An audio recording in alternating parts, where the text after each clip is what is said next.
Buenas noches, tutora y compañeros. Espero se encuentren muy bien. Eh, bueno, yo voy a empezar a hablar de la escuela de Frankfurt desde el autoritarismo del conservadurismo político que hay en la década de 1933, 1917 y 1923, que es cuando está el auge de la Alemania nazi, de la revolución bolchevique y de la expansión comunista.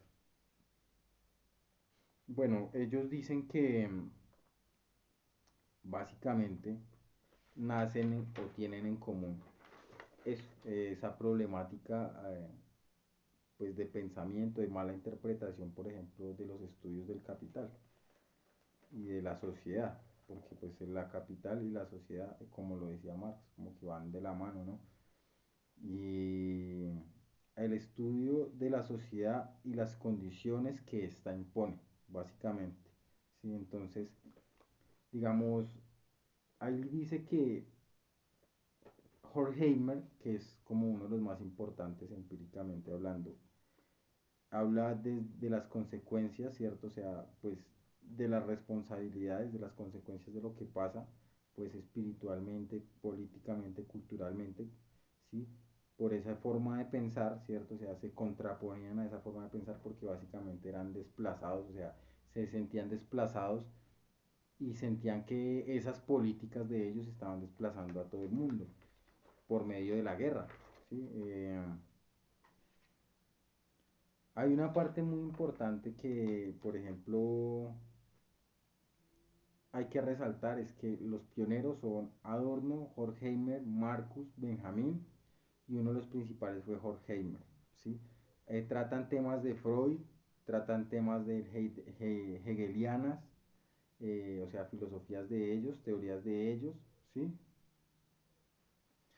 O sea, los introducen a sus teorías porque pues son estudios sociales, son estudios culturales, son estudios psicológicos sobre el individuo, sobre el sujeto dentro de un sistema social, que era en el que ellos estaban en un sistema al cual no aceptaban, no querían, porque era un sistema que era impuesto, era dogmatizado, era autoritario, entonces ellos no querían eso, por eso nace esa escuela y venían de esos problemas heredados de la posguerra, sí, de la Primera Guerra.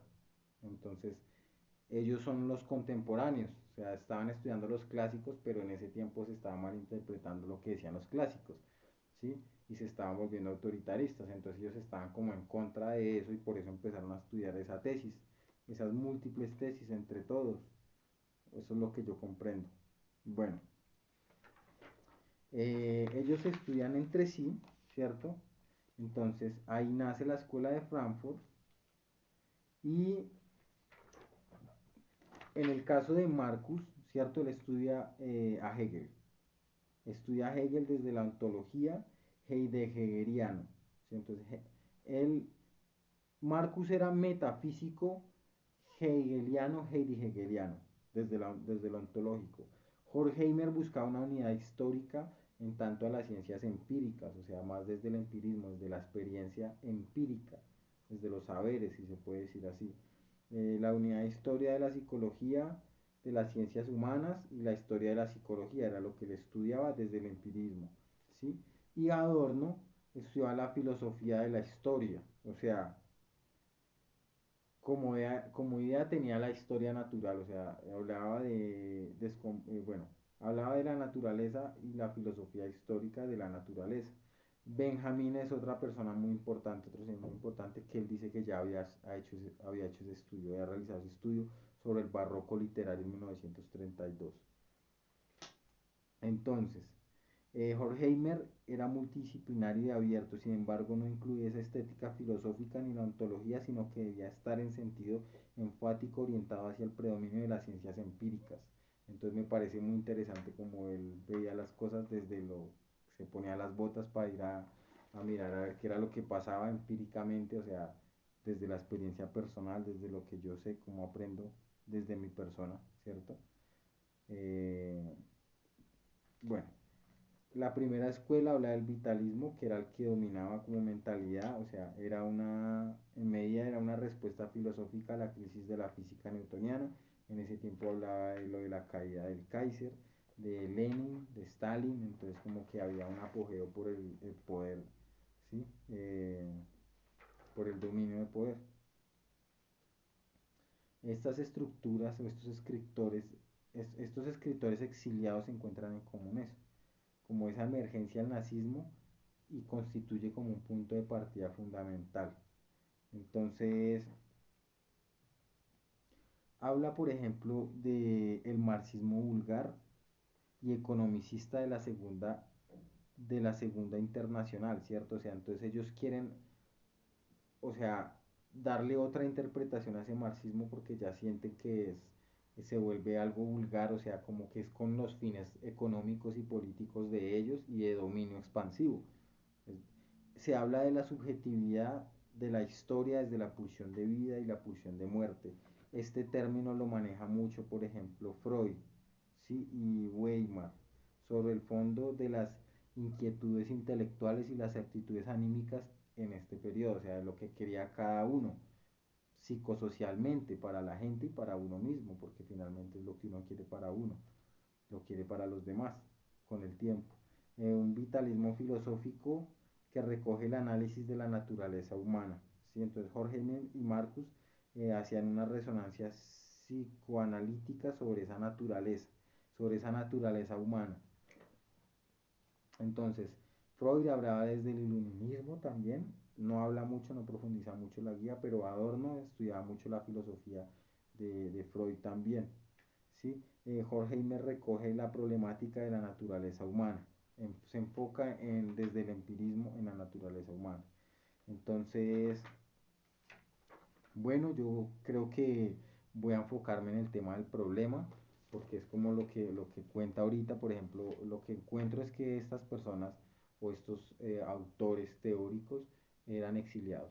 ¿Sí? Entonces, un exiliado que yo puedo encontrar acá en Colombia fue José Alfredo Molano por sus estudios, por lo que él hizo en el país, por sus libros, ¿sí? Por ejemplo, A Lomo de Mula, bueno, él le dejó esos fierros. Si uno lee esos libros y ve y se pone las botas en otras partes y todo ese tipo de cosas, no es de la academia ni nada de eso, sino como es de lo que está pasando en la realidad, porque ellos lo plantean así, como que hay una mala interpretación, por ejemplo, de las ideas del capitalismo como sustrato económico, cultural, todo eso, hay una mala interpretación y finalmente esos poderes hegemónicos que están rigiendo quieren el control total de todo. Un problema local puede ser eso, un problema internacional puede ser lo que pasa en Palestina o lo que pasa en Ucrania, en esos países, que es muy confuso porque nosotros primero somos muy jóvenes también para comprender qué ha pasado con esa historia, ¿cierto? Segundo, ahorita estamos estudiando la sociología. Yo estudio personalmente porque me gusta mucho, por ejemplo, el trabajo con las comunidades o recorrer y ver las problemáticas que pasa de pronto en el país y eso, ¿cierto? Y otro problema local puede ser lo que pasa en la sierra, con el conflicto de las AUC, con el conflicto del Clan del Golfo, los mexicanos, porque se supone, según ellos, también hay mexicanos en esa zona. O sea, es el problema es muy grande y yo siento que todo se entrelaza si lo quiero llevar ahorita a lo local y a lo global, porque ya estamos hablando de globalmente, estamos hablando de personas que están acá, hablamos de lo que pasa en Venezuela, de todo el contexto, pero digamos el genocidio, el ejemplo más claro que puedo llevar es lo de Palestina, ese genocidio tan grande que está ocurriendo allá, o sea, esa muerte de todas esas personas por una tierra, por un ideal, por un poder de unos pocos, por unas familias. Finalmente todo el dinero siempre va a estar en unas pocas personas y las que van a tener el problema van a serlo, pues somos nosotros, las personas del común. Entonces ese es un problema que yo lo puedo llevar. El video quedó un poco extenso, pero espero les haya gustado y muchas gracias, que tengan una feliz noche.